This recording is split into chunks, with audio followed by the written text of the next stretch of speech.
Segundo a Bíblia, há mais de 2000 anos, realizou-se um dos acontecimentos mais misteriosos da história. Uma camponesa judia de 14 anos, chamada Maria, deu à luz a um menino.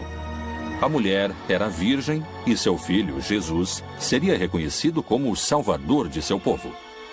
Há poucas provas da vida extraordinária dessa mulher, muitas perguntas e mistérios assombrosos.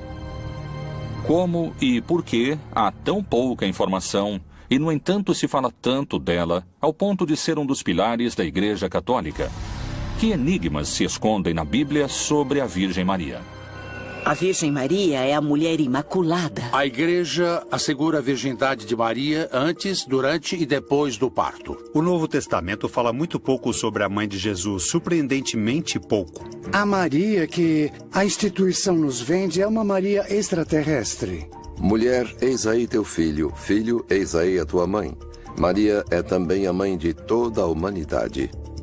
Nós vamos visitar a vida da Virgem Maria através de um achado arqueológico recente que apresenta um enigma inquietante. Trata-se de um segredo que esteve oculto durante mais de 1500 anos e poderia mudar a ideia que milhões de fiéis têm sobre a Virgem. Por que a Bíblia não descreve nada sobre a passagem da Sagrada Família pelo Egito? O que aconteceu naquelas terras? A Virgem Maria foi uma poderosa vidente ou bruxa? Ou foi simplesmente a mãe de Jesus? Maria, santa, feiticeira ou vidente?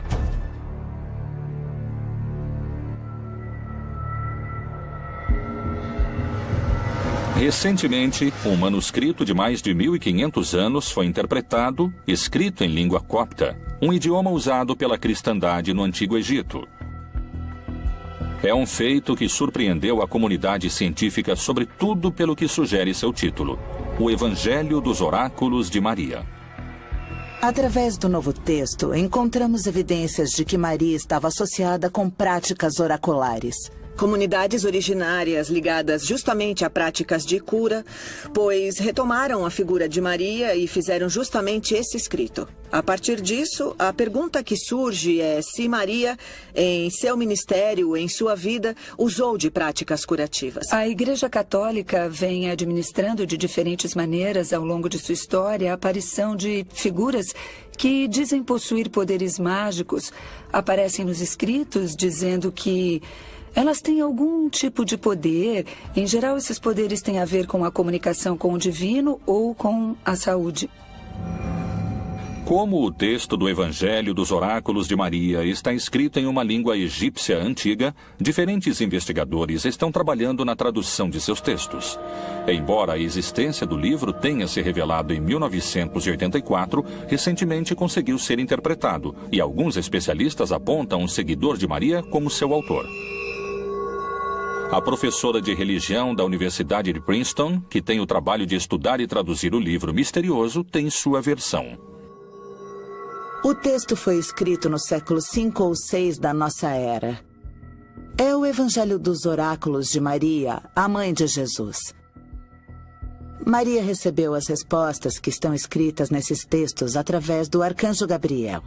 Eu descobri que é um texto que ajuda a prever o futuro. É um livro que seria usado para definições. São 37 oráculos que podem ser utilizados, basicamente, por qualquer pessoa. Ele dizia assim: apresse-se, pois é chegado o tempo. Seu coração estará feliz. Siga adiante, porque a matéria está ligada a vocês através de Deus. Ele o preparará para um bom caminho e o salvará da aflição que o atinge. Se esses oráculos encontrados estão baseados no que transmitia a Virgem Maria, ela poderia ter tido poderes de vidente?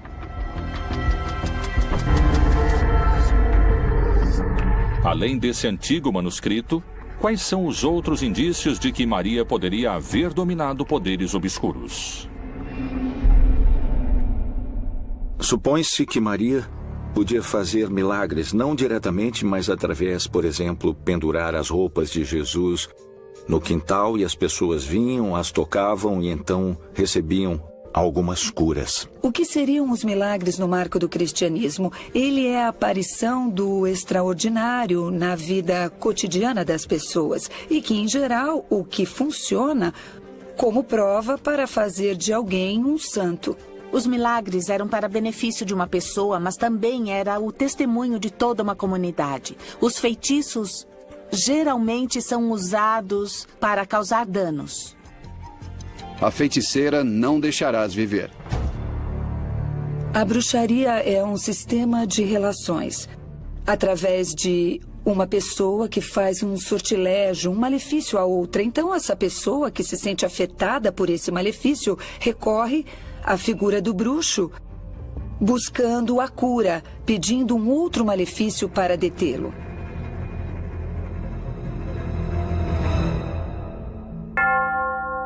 Desde mais de 2000 anos, centenas de milagres são atribuídos à Virgem Maria em todo o mundo.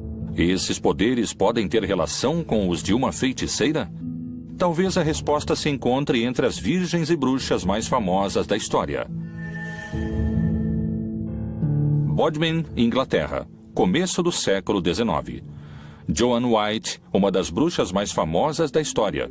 Diziam que ela era clarividente e que as pessoas recorriam a ela para adivinhar seu futuro e curar-se. Ela visitava um poço santo, pendurava os curativos de uma pessoa enferma nos galhos de uma árvore e assim ajudava em sua cura. Crê-se que no poço sagrado onde curava os enfermos, ela invocava os poderes da Virgem Maria. Na verdade, o Novo Testamento fala muito pouco da Mãe de Deus, surpreendentemente pouco. E às vezes, não de uma maneira, digamos, positiva, como a piedade cristã imagina, ou até como a piedade cristã crê. Por quais motivos a Bíblia fala tão pouco sobre a vida da Virgem? Será que Maria teria levado uma vida fora dos parâmetros da doutrina da Igreja? Qual é a relação e quais mistérios revelam os achados dos oráculos de Maria?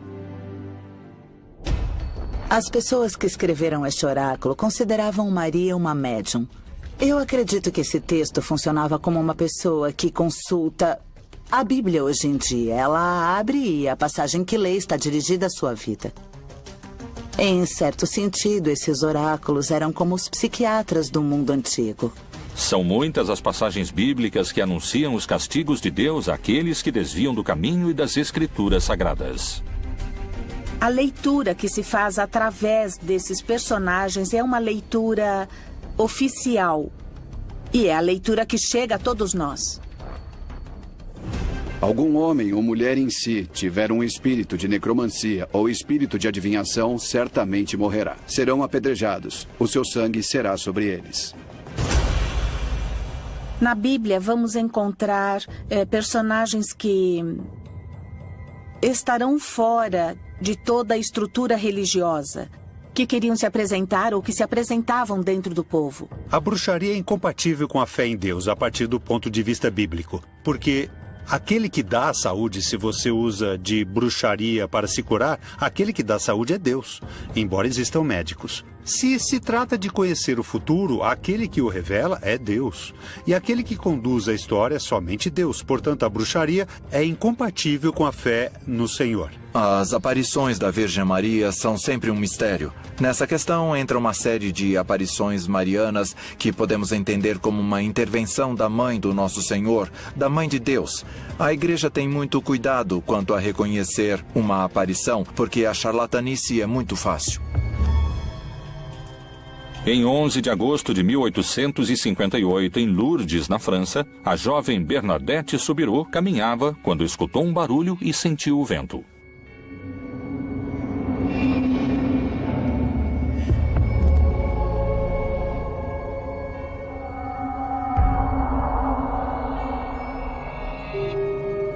Era a Virgem. Assim foi registrado e autenticado pela Igreja. A mensagem de Lourdes é muito interessante porque é uma mensagem de saúde, é uma mensagem onde surge esse manancial de água que se converte no princípio de curas milagrosas. Hoje existem equipes de cientistas, de médicos, que quando acontecem curas extraordinárias, as estudam para determinar se se trata de um evento divino, de um milagre. Hoje ela poderia ser uma espiritualista, uma cartomante ou qualquer prática dessas. Não existem diferenças entre o milagre e a feitiçaria. O que importa é a mágica. Atualmente, a figura da Virgem transcende a de qualquer figura bíblica, especialmente em alguns países da América Latina, como o México, onde o Dia da Virgem é mais importante do que o próprio Natal. A Virgem de Guadalupe é talvez a aparição que esconde os maiores enigmas. Que poderes secretos existem por trás da Virgem Maria? A primeira aparição foi em um sábado, 9 de dezembro de 1531, quando São Juan Diego colocou diante do frei Juan de Zumárraga as rosas que levava em sua tilma. Ele deixa caírem as rosas que havia colhido no Monte Tepeyac e, bem, eis que se formou a imagem da Santa Maria de Guadalupe. Esta Virgem está cercada de mistérios que a ciência não pode explicar. Para muitos está ligada ao milagre, para outros à bruxaria. Será que a magia, a bruxaria e os milagres são eventos que respondem à mesma essência? Ao longo dos séculos foram feitas várias investigações em torno da imagem de Guadalupe. As primeiras que chamaram a atenção foi quando, em 1938, tiraram uma fotografia dos olhos e neles se encontrava como que o perfil de uma pessoa. Trabalhando em uma importante empresa de processamento digital de imagens, o engenheiro José Asti Tosman realizou a digitalização de uma fotografia do rosto da Virgem de Guadalupe, tirada diretamente da tilma original. Ela revelaria o que é uma das descobertas mais incríveis. Em 1979, logo no início, me ocorreu utilizar o que eu estava empregando em meu trabalho. Eu estudava a imagem de Nossa Senhora.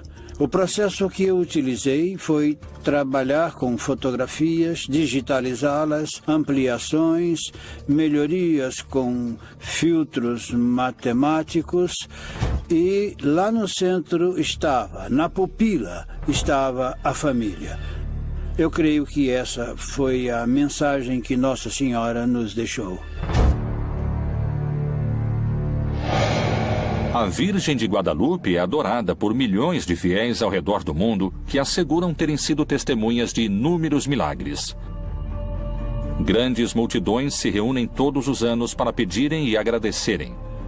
As curas que ali acontecem mantêm a esperança dos que se aproximam e dão à Virgem e aos seus poderes milagrosos um papel de protagonista na fé, até mesmo maior do que o de seu filho Jesus.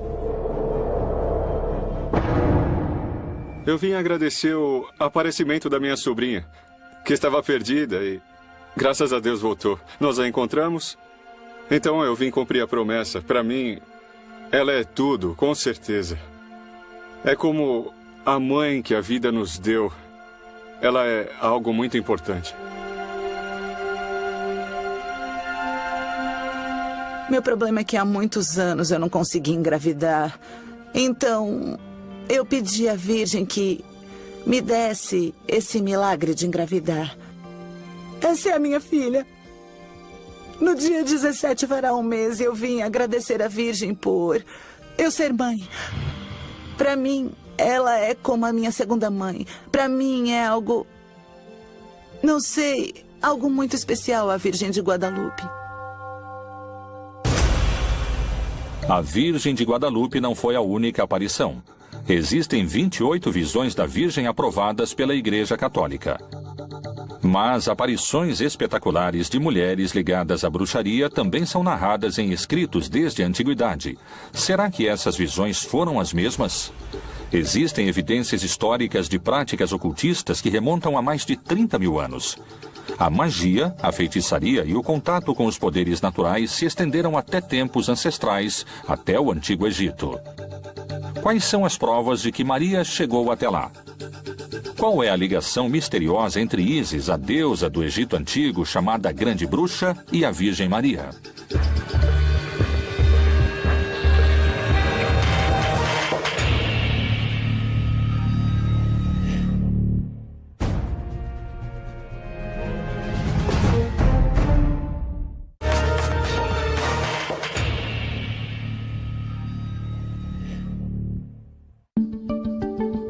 A descoberta de um manuscrito de mais de 1.500 anos de idade intitulado O Evangelho dos Oráculos de Maria surpreendeu a comunidade arqueológica e despertou uma hipótese inquietante.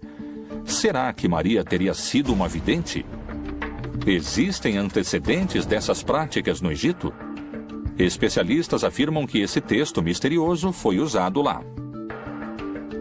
Já na Idade Média, se tentava identificar a Maria e até mesmo a Jesus como personagens que aprenderam com a sabedoria dos egípcios, especialmente dos magos, e que foram destas artes secretas que eles obtinham as fórmulas ou o poder para realizar os milagres.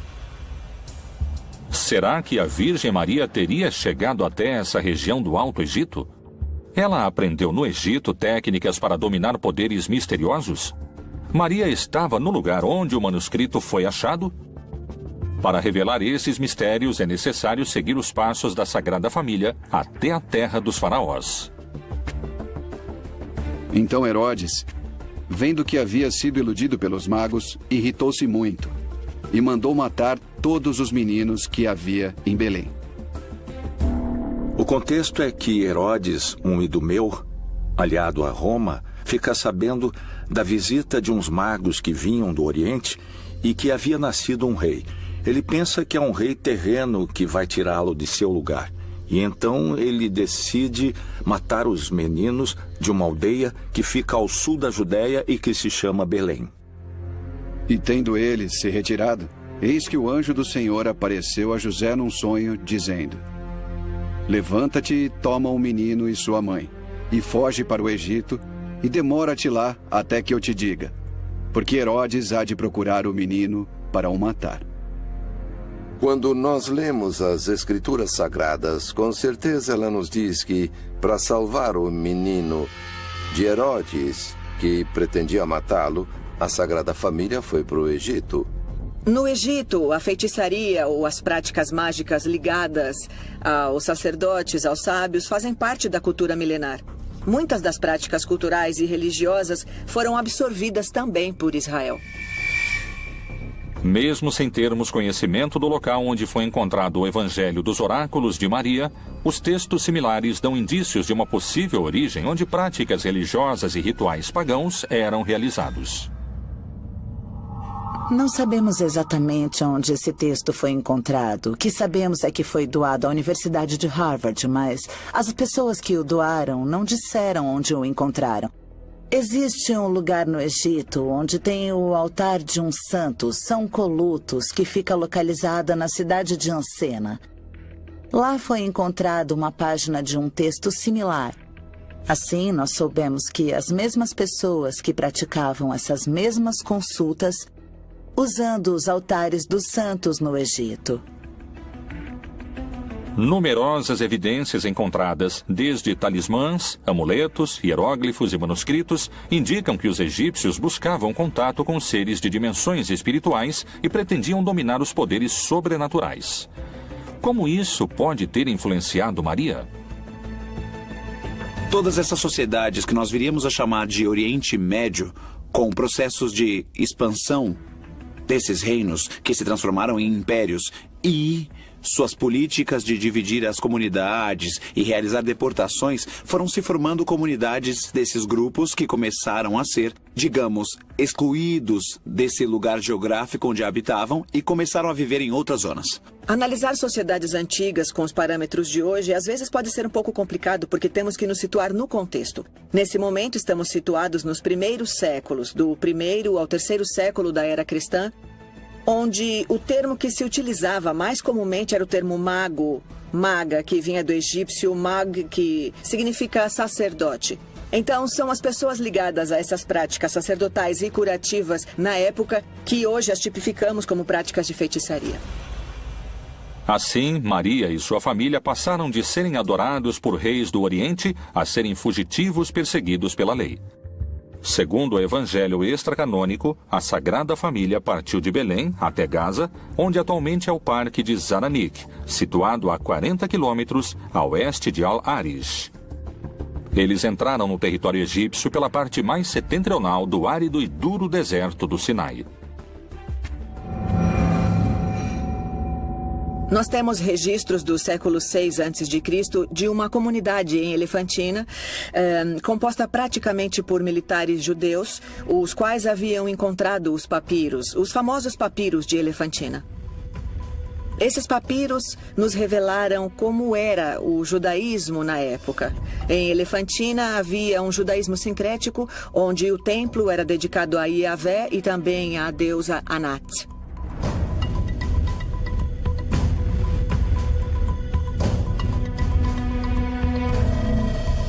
Alguns especialistas acreditam que esse período, onde Maria desaparece das páginas da Bíblia, extrai a chave para revelar o enigma sobre seu suposto trabalho como adivinha. Foram feitos... Bom, nós já reconhecemos que foram feitos templos no Egito à Sagrada Família. Foram encontrados grandes santuários dedicados à Sagrada Família, especialmente à Virgem Maria. Por que Maria parece ter causado mais impacto no Egito do que o próprio Jesus? Foi por seus milagres ou feitiços, como os chamam os céticos? Nos evangélicos, que não foram incorporados à Bíblia e nas tradições coptas, são descritos vários milagres de Maria no Antigo Egito.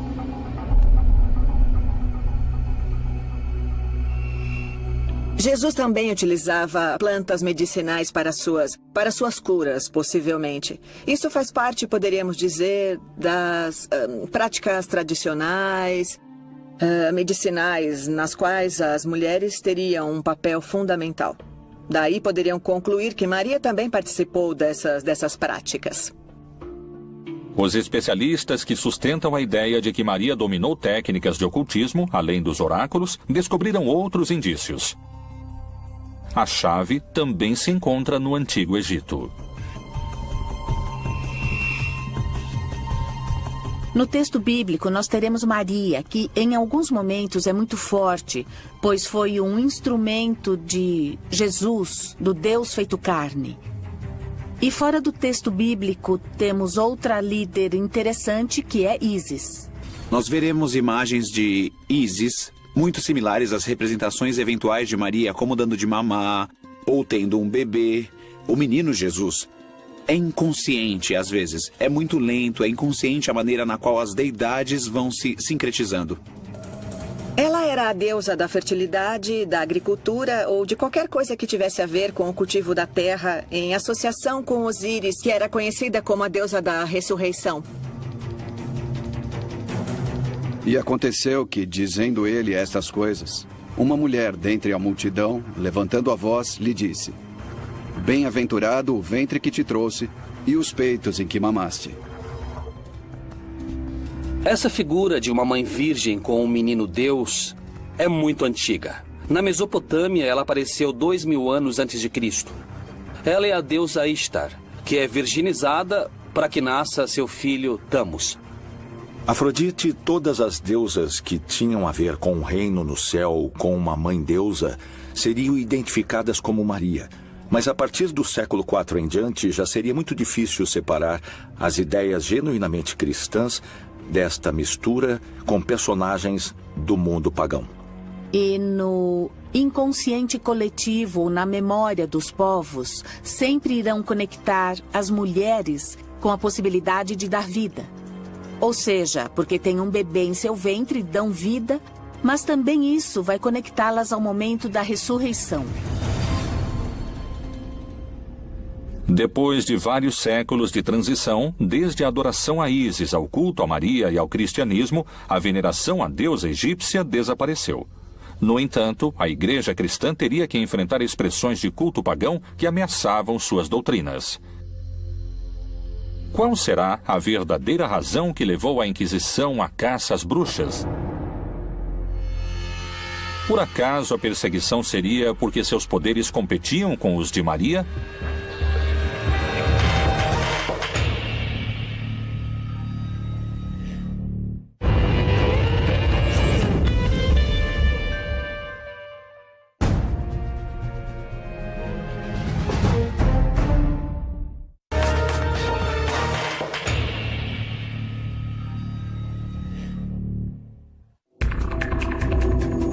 A chegada do cristianismo a Roma mudou a história de todo o mundo.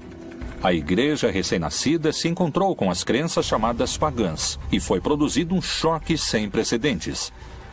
Segundo alguns estudiosos, a figura da Virgem Maria também haveria sofrido mudanças para adaptá-la às crenças pré-existentes. O que foi escondido sobre a verdadeira Virgem Maria? Posteriormente, o Império condenou como bruxarias as mesmas atividades que transformaram Maria na mulher mais venerada pelo novo cristianismo romano? A personagem de Maria, por muito tempo, foi considerada perigosa. Para algumas linhas da igreja, Maria tinha que ser uma personagem, deveria ser levada em conta e também tinha que ser adorada. Mas existem algumas linhas que vão dizer, não, ela não tem que ser adorada, simplesmente tem que ser reconhecida como uma mulher importante para o nascimento de Jesus. As primeiras condenações de bruxos e bruxas aconteceram no século XIII, com o surgimento da Inquisição, cuja atividade principal não era contra a bruxaria, mas sim contra a heresia. A feitiçaria sempre havia sido considerada como um perigo de ordem política, e não tanto como uma questão religiosa. E era sempre individual, não havia um complô. Nós vamos encontrar a ideia da reunião, no Saba. Uma ideia de complô contra o cristianismo muda completamente a dimensão de que se tem da feitiçaria. É a primeira heresia institucionalizada contra Deus e a favor do diabo. O Papa Inocêncio VIII encomendou a 2 frades dominicanos um documento que é um guia. É a verdadeira autoridade que identifica, condena e extermina as pessoas consideradas bruxas ou hereges. A Inquisição foi utilizada para ir contra todos e todas. E não havia poder humano ou divino que a detivesse. E todo aquele que fosse relacionado com alguns atos que eles consideravam fora da religião, eram imediatamente condenados. Então eles iam contra essas mulheres até levá-las à fogueira. Qual era o motivo que levava essas bruxas a serem perseguidas pela igreja? Será que as feiticeiras haviam tomado Maria como inspiração? Quando se vinculava a Maria durante o tempo da Inquisição, se vinculava a mulheres que seriam chamadas de bruxas. Mas eram essas mulheres que se atreviam a ler além do que a igreja permitia. Então, é claro, a igreja começou a dizer que elas eram bruxas. Se atreviam a ter outro tipo de conhecimento que não era conveniente. A devoção à Virgem Maria na época da Inquisição era um sinal do mal. Realmente, os inquisidores reformaram uma estátua da Virgem Maria, introduzindo elementos perfurantes para colocar a vítima em seu interior e que era perfurada no momento em que a estátua era fechada. Assim, qualquer tipo de culto relacionado ao paganismo e às forças ocultas começou a ser perseguido e castigado. Por volta de 1450, começou na Europa uma caça às bruxas, comandada principalmente pela Igreja Católica. Ela aconteceu até 1750, condenou e sentenciou por volta de 100 mil pessoas, das quais a imensa maioria eram mulheres. A caça às bruxas é um acontecimento histórico que, na realidade, é uma verdadeira histeria coletiva. Todos aqueles que estão fora do meu marco teológico são bruxos ou são bruxas, ou são adivinhos ou são adivinhas, mas eles poderiam pensar que eram simplesmente outras maneiras de ver uma questão espiritual. As bruxas são mulheres transgressoras que interrompem e transgridem o que, aos olhos dos perseguidores ou dos homens, eram consideradas que fugiam às regras. Que práticas diferenciavam as bruxas das mulheres? Seus poderes supunham um perigo para a Igreja Católica? Muitas das que eram acusadas de bruxas eram parteiras. Algumas até foram mais aceitas, por um lado, da igreja, mas, por outro lado, a medicina moderna começava a se apropriar desses espaços e a desapropriar essas mulheres. Uma das questões simbólicas que eram vistas e que, quando eram acusadas de bruxas, estavam contra a sociedade. Tinham rituais estranhos. As práticas que se davam nas reuniões, nos rituais, que são práticas sexuais infanticidas, orgiásticas, que tinham, digamos, como única finalidade legitimar essa união que tinha com Satanás. Mas o corpo não é para a fornicação, senão para o Senhor e o Senhor para o corpo. O Martelo das Bruxas é um documento, uma obra literária, que é tomada como um guia e que concede toda a autoridade para identificar, condenar e exterminar aqueles que praticam a bruxaria.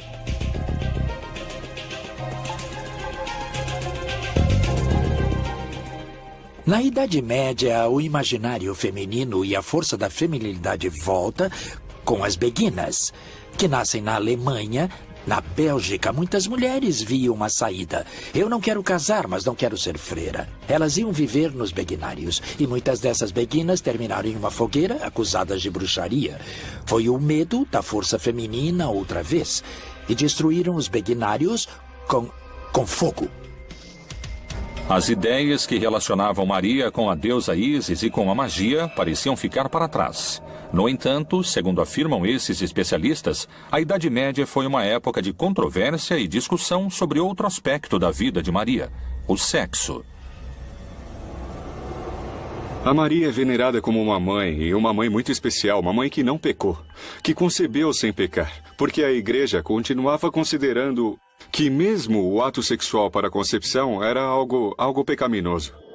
É daí que vieram, por exemplo, os lençóis com furos para que não vissem os corpos, a malícia, que significava a nudez da mulher, não a do homem. Parece que a maldade estava encarnada na mulher. As mudanças físicas próprias de uma mulher já são uma alteração no corpo, então isso para eles era um efeito demoníaco, que a elas se atribuía o fato de terem esses poderes demoníacos, por isso é que eram torturadas e queimadas. Tamar, tua nora adulterou, e eis que está grávida do adultério. Então disse Judá: tirai-a fora, para que seja queimada. Eu creio que Maria é Maria e tem o lugar que tem porque não é uma mulher. É uma mãe, não é uma mulher.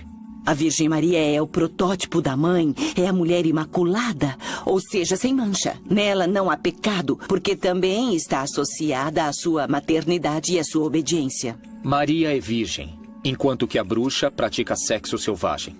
Maria se entrega ao Espírito Santo, a bruxa se entrega ao demônio. Maria concebeu o Filho de Deus, enquanto que a bruxa concebe rãs e monstros. Segundo vários especialistas, para afastar a Virgem Maria de qualquer ideia ligada à magia e ao paganismo, a Igreja construiu sua imagem como o oposto das mulheres perseguidas. Enquanto muitas delas eram acusadas de práticas sexuais, Maria era vista como o contrário, virgem e com um único filho concebido por Deus. Se a virgindade era tão importante, o que aconteceria se Maria não tivesse sido virgem? A virgindade de Maria tem sido motivo de controvérsia durante séculos. Existem provas que indiquem o contrário? Há evidências de outros filhos?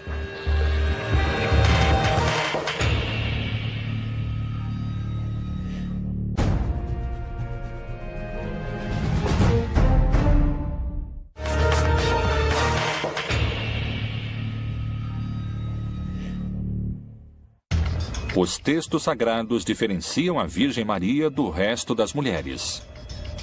Mas como as Escrituras apresentam essas tais mulheres?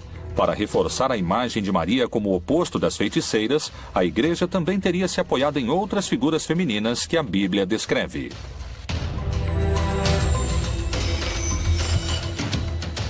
A Bíblia é extraordinariamente misógina. Com certeza, alguém que tem um pensamento aberto a respeito da mulher não pode aceitar o conteúdo da Bíblia nesse sentido. A Bíblia repudia a mulher desde Eva em diante. É até linguístico. Eva é o contrário de ave, que é sagrado. Essa visão da mulher foi se reproduzindo e crescendo e que já vinha de todas as mulheres más da Bíblia, que é uma visão tremendamente machista. De um Deus muito inclemente, por outro lado. Eva, como um protótipo da humanidade, acaba associada como pecadora que se deixou seduzir pela serpente, que é associada com o demônio, com Satanás.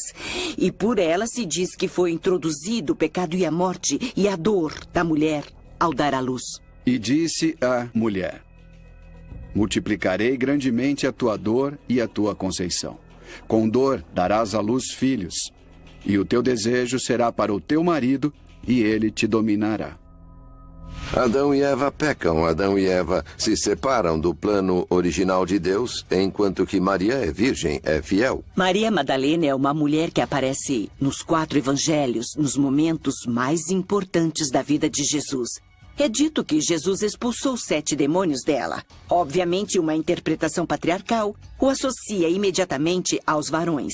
Ela é pecadora porque tinha 7 amantes ou maridos. Agora, como também é representada Maria Madalena na iconografia?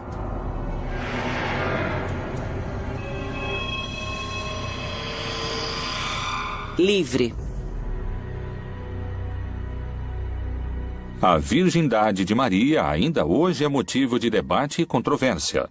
O momento conhecido como a Anunciação da Virgem inspira esperança em milhares de milhões de católicos, mas também desperta discussões sobre essa questão central no dogma da Igreja. Se faz presente o arcanjo Gabriel, que começa um diálogo com Maria. Ele a chama e diz, bem-aventurada, e diz a ela que foi eleita para ser a mãe de Deus. O anjo espera uma resposta. Maria, surpresa, pergunta como isso poderia acontecer.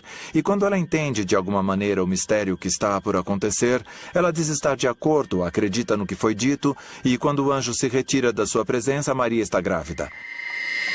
Essa não é uma negação do valor do sexo, pelo contrário, é a consagração da condição sexual feminina de Maria, o fato de ser mãe. É virgem e mãe. Certamente para Deus tudo é possível.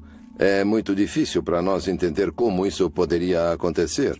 Mas, com certeza, ela era virgem antes do parto, no parto e depois do parto. Esse é o dogma, é nisso que cremos. O mesmo Senhor vos dará um sinal. Eis que a virgem conceberá e dará à luz um filho. Em grego, o evangelho nunca disse que era virgem. A chamam de kore, que quer dizer... começou a menstruar donzela. A donzela era uma adolescente, não necessariamente uma virgem, muito menos nessa época, onde aos 12, 13, 14 anos no máximo, já estavam vivendo a metade de suas vidas. Por que hoje em dia ainda é tão importante a imagem de uma mãe virgem? Sempre vão pensar que a mulher tem que ser absolutamente pura e santa e divina. E falar que a própria mãe de Jesus não tivera mais filhos e que se conservou virgem, mesmo depois do nascimento de Jesus, foi um grande tema e também uma grande discussão teológica. Jesus foi se transformando nos arquétipos religiosos da época. E para isso é preciso fazer de Maria mamãe, seguindo os arquétipos religiosos da época. Ou seja, na época, para dizer que alguém teve uma inspiração divina, tinha que dizer que era um filho ou uma filha da divindade com alguém humano. E por que uma virgem? Não pela pureza. Isso seria inventado 5, 6 séculos depois de Cristo. E sim pela autonomia da mulher. Um Deus não pode nascer de uma subjugada. Um Deus não pode nascer de uma submetida. Um Deus tem que nascer de uma virgem independente. A questão da virgindade de Maria se relaciona com outro mistério que também é motivo de discussão há vários séculos. Maria teve outros filhos além de Jesus? Há outras linhagens ocultas pela Igreja? Vamos observar que nos evangelhos se fala de outros irmãos de Jesus e que certamente Maria teve outros filhos. A Igreja trata de ignorar isso por um princípio de dogma. Esse dogma sempre trata Maria como virgem, pretendendo elevar um pouco a condição de Maria a uma situação de destaque, quase que espiritual. E ele, ainda falando para a multidão, eis que estavam fora sua mãe e seus irmãos, pretendendo falar. Essas expressões deram brecha para que alguns digam que Maria tenha tido mais filhos. Nós temos que ver que o texto bíblico, quando quer falar de filhos, diz filho de, ou nascido de, ou gerado por. E a expressão filho de Maria não aparece nunca no texto sagrado. As interpretações sobre a virgindade de Maria, seus poderes e seus outros filhos são diversas e seguem sendo motivo de discussão atualmente. O que ninguém põe em dúvida, nem historiadores e nem teólogos, é que Maria foi a mãe de Jesus. Porque só um dos evangelhos a menciona aos pés da cruz no dia da crucificação de seu filho? Que dados a Igreja e a Bíblia escondem sobre a relação entre Maria e Jesus? Maria foi uma militante do projeto do Reino de Deus ou foi sua pior detratora?